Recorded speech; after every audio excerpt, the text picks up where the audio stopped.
የእስራኤል ጦር ትላንት ምሽት የፈጸማቸው ጥቃቶች በቴህራን ውስጥ ያገዛዙ መሰረተ ልማት ብሎ በጠራው ላይ ያነጣጠሩ መሆናቸውን አስታውቋል። በሊባኖስ ቤሩት የሚገኙት የሂዝቦላ መሰረተ ልማቶችን እያጠቃ መሆኑንም ገልጿል። የእስራኤል ጦር በኢራን ውስጥ ከአሜሪካ ኃይሎች ጋር እያደረገ ያለውን የተቀናጀ እርምጃ ትብብር አጽንኦት ሰጥቶ እየገለጸ ነው። የእስራኤል መከላከያ ኃይል ኢታማጆር ሹም ኤልዛሚር እንደተናገሩት የመጀመሪያው የድንገተኛ ጥቃት ምዕራፍ የአየር ላይ የበላይነትን ማረጋገጥና የባለስቲክ ሚሳኤል ጣቢያዎችን ማጥቃት ያካተተ ነበር። በቀጣዩ ምዕራፍ አገዛዙን የበለጠ ለማፍረስ ተጨማሪ ድንገተኛ ነገሮች እንደሚኖሩም ተናግረዋል። ትላንት ምሽት የእስራኤል የጦር አውሮፕላኖች ከቅዳሜ ጀምሮ በኢራን ላይ 14ኛውን ዙር ጥቃት ያካሄዱ ሲሆን በቴህራንና በሌሎች ከተሞች ከባድ የቦምብ ጥቃቶች መፈጸማቸው ተዘግቧል። በትናንትናው ዕለት የእስራኤልን ሕዝብ ከኢራን ሚሳኤሎች የሚያስጠነቅቁ ሳይረኖች በተደጋጋሚ ሲሰሙ ውለዋል። በሊባኖስ የእስራኤል ጦር ሰዎች ሙሉ ሰፈሮችን ለቀው እንዲወጡ ማስጠንቀቂያ ከሰጡ በኋላ ትላንት ምሽት በደቡባዊ ቤሩት ተጨማሪ ፍንዳታዎች ተከስተዋል። ምሽቱ በመላ ሀገሪቱ በርካታ ግዙፍ የአየር ጥቃቶች ነበሩ። ምሽቱን ሙሉ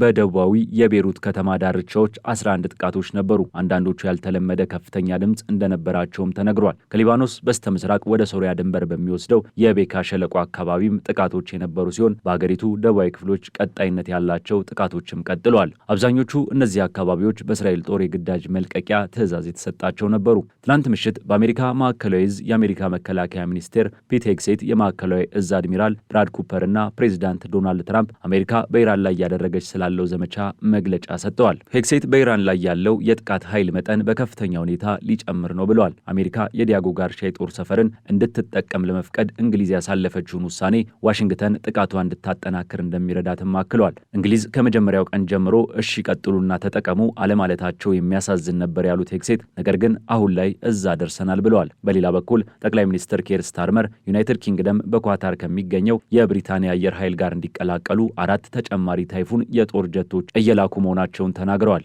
እንግሊዝ አሜሪካ የጦር ሰፈሮቿን የመከላከያ ስራዎችን ለማካሄድ እንድትጠቀም መፍቀዷን ጠቅላይ ሚኒስትሩ ገልጸዋል። ዶናልድ ትራምፕ የአሜሪካ ወታደሮች አሁን ወደ ኢራን መላክ የጊዜ ብክነት እንደሚሆንና ይህ አሁን ላይ እያሰቡበት ያለ ነገር እንዳልሆነም ለኤንቢሲ ኒውስ ተናግረዋል። ይህ የጊዜ ብክነት ነው። ሁሉንም ነገር አጥተዋል። የባህር ኃይላቸውን አጥተዋል። ሊያጡት የሚችሉትን ነገር ሁሉ አጥተዋል ሲሉ ትራምፕ ተናግረዋል። ትራምፕ በተጨማሪም አሁን ያለው የኢራን አመራር መዋቅር ማጽዳት እንደሚፈልጉ ተናግረዋል። ጥሩ መሪ እንዲኖራቸው እንፈልጋለን፣ ጥሩ ስራ ይሰራሉ ብዬ የማስባቸው አንዳንድ ሰዎች አሉ ያሉት ትራምፕ የማንንም ስም ግን አልጠቀሱም። ከጥቃቶች ጋር በተያያዘ በከፊል የኢራን መንግስት ንብረት የሆነው ፋርስ የዜና ኤጀንሲ ትላንት ምሽት በባህሬን ዋና ከተማ መናማ ላይ የተፈጸሙ ጥቃቶች የከተማዋን ሃርበር ታወርስ የንግድ ህንፃ ኢላማ ማድረጉን ዘግቧል። የዜና ወኪሉ እንዳለው ህንፃው ኢላማ የተደረገው የእስራኤል ኤምባሲን በከተማው ውስጥ የሚገኝበት ቦታ በመሆኑ ነው። የሮይተርስ የዜና ወኪል አንድ የኢራን ድሮን በህንፃው አቅራቢያ መውደሙን ዘግቧል። በተጨማሪም ኢራን የረዥም ጊዜ ጦርነት ለማድረግ ዝግጁ መሆኗን ገልጻ አዲስ የጦር መሳሪያዎች እንዳሏት አስጠንቅቃለች።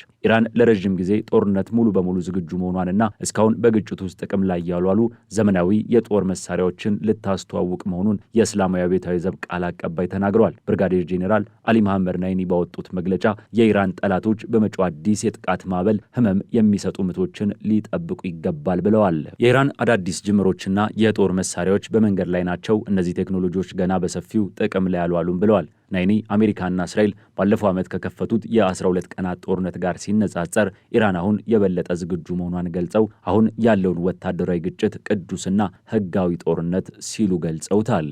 የጠቅላይ መሪ ምርጫን ለመወያየት የኢራን ጊዜያዊ ምክር ቤት 4ኛውን ስብሰባ አካሂዷል። የአሜሪካ ጦር ጠቅላይ መሪ አያቶላህ አሊ ካሜኒን መግደሉን ተከትሎ ሀገሪቱን የመምራት ኃላፊነት የተሰጠውን የጊዜያዊ አመራር ምክር ቤት 4ኛ ስብሰባውን የኢራን ፕሬዝዳንት ማሱድ ፔዚሽኪያን መርተውታል። የኢራን ተሐድሶ አራማጅ የሆነው የሻርግ ጋዜጣ እንደዘገበው አዲሱን ጠቅላይ መሪ የመምረጥ ኃላፊነት የተሰጠው የባለሙያዎች ጉባኤ መሰብሰብን አስመልክቶ ምክር ቤቱ ተወያይቷል። በስብሰባው ወቅት ፔዚሽኪያንና የምክር ቤት አባል የሆኑት የጠቅላይ ፍርድ ቤት ዋና ዳኛ ጎላም ሁሴኒ መሁሴኒ እናም የምክር ቤቱ አባል አያቶላህ አሊ ረዛ ራፊ በአሜሪካና በእስራኤል እየተካሄደ ባለው ወታደራዊ ዘመቻ ላይ ሀገሪቱ ስለምትሰጠው ምላሽ መወያየታቸው ተነግሯል። በሌላ በኩል የአሜሪካ ጦር የድሮን ተሸካሚ ተብላ የተገለጸችንና አሁን በእሳት እየነደደች የምትገኘውን የኢራን መርከብ መምታቱን ገልጿል። የጋራ የሆነው የአሜሪካና የእስራኤል ወታደራዊ ጥቃት በኢራን ላይ በ7ኛ ቀኑ ሲቀጥል የአሜሪካ ማዕከላዊ እዝ በኤክስ ገጹ ላይ ባወጣው ጽሑፍ የአሜሪካ ኃይሎች መላውን የኢራን ባህር ኃይል የማስጠም ተልዕኳቸውን ወደ ኋላ አይሉም ብሏል። ማዕከላዊ እዙ የድሮን ተሸካሚዋን በግምት የሁለተኛው ዓለም ጦርነት የአውሮፕላን ተሸካሚ መርከብን የሚያክል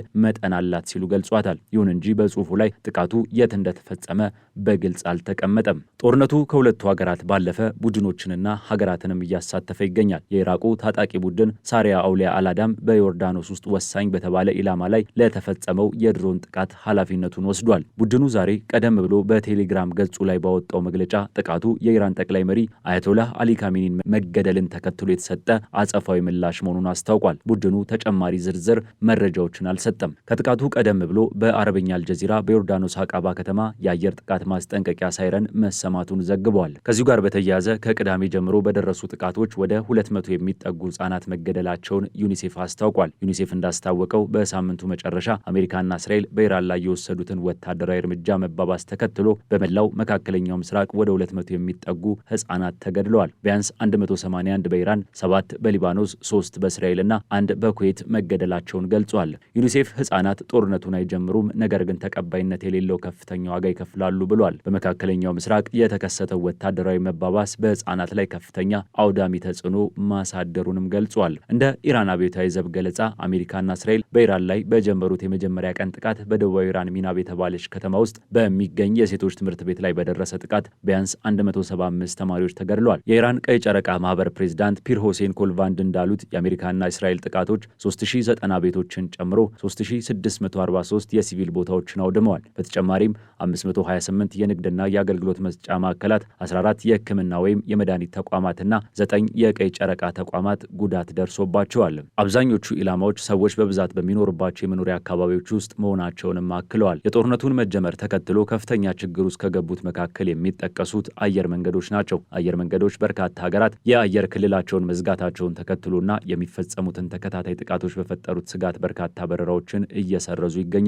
ከእነዚህም መካከል የነበረውና ከተባበሩት አረብ ኤምሬትስ 2 ብሔራዊ አየር መንገዶች አንዱ የሆነው ኢትሃድ ኤርዌይስ ዛሬ በአቡዳቢና በዋና ዋና መዳረሻዎች መካከል ውስን የንግድ በረራዎችን ዳግም እንደሚጀምር አስታውቋል። አየር መንገዱ በኤክስ ገጹ ላይ ባወጣው ጽሑፍ መንገደኞች አዲስ በተጀመረው በረራ ላይ የተረጋገጠ ምዝገባ ካላቸው ወይም በቀጥታ ከኢትሃድ ከተደወለላቸው ወደ አየር ማረፊያው እንዲሄዱ መክሯል። ከሌሎች ሰብአዊ ጉዳቶች በተጨማሪ ደግሞ ስጋትን የፈጠረው ጉዳይ የነዳጅ ጉዳይ ነው። የኢራን ግጭት ከቀጠለና የነዳጅ ዋጋ በበርሚል ወደ $150 ካደረሰው ሁሉም የባህረ ሰላጤው ኤነርጂ አምራቾች በሳምንታት ውስጥ የውጭ ንግዶቻቸውን ያቆማሉ ተብሎ እንደሚጠበቅ የኳታሩ የኤነርጂ ሚኒስትር ሳዕድ አልካቢ ለፋይናንሻል ታይምስ በሰጡት ቃለ ምልልስ ላይ ተናግረዋል። ኢራን ለእስራኤልና ለአሜሪካ ጥቃቶች አጸፋዊ ምላሽ ለመስጠት በባህረ ሰላጤው ሀገራት ላይ የምታደርገውን ጥቃት በመቀጠሏ ኳታር ሰኞ ዕለት የፈሳሽ ተፈጥሮ ጋዝ ምርቷን አቁማለች። የሀገሪቱ የፈሳሽ ተፈጥሮ ጋዝ ምርት ከዓለም አቀፉ አቅርቦት 20 በመቶ ገደማ እኩል ሲሆን የእስያና የአውሮፓ ገበያዎችንና የነዳጅ ፍላጎትን በማመጣጠን ረገድ ትልቅ ሚናን ይጫወታል። የኤነርጂ ሚኒስትሩ ሲናገሩ እስካሁን ከአቅም በላይ የሆነ ችግር አጋጥሞኛል ያላለ ሁሉ ይህ ሁኔታ በሚቀጥልባቸው መጪዎቹ ጥቂት ቀናት ውስጥ ይህንኑ ያደርጋል ብለን እንጠብቃለን። በባህረ ሰላጤው ቀጠና ውስጥ ያሉ ሁሉም ላኪዎች ከአቅም በላይ የሆነ ችግር ማወጅ አለባቸው ብለዋል። ይህ ጦርነት ለጥቂት ሳምንታት ከቀጠለ በመላው ዓለም የሚገኘው የሀገር ውስጥ ጠቅላላ ምርት እድገት ተጽዕኖ ያሳድራል ብለዋል። የሁሉም ሰው የኢነርጂ ዋጋ ይጨምራል፣ የአንዳንድ ምርቶች እጥረት ይፈጠራል፣ እንዲሁም ማቅረብ በማይችሉ ፋብሪካዎች ላይ ተከታታይ የሆነ ተጽዕኖ ይኖራል ሲሉ አልካቢ ተናግረዋል።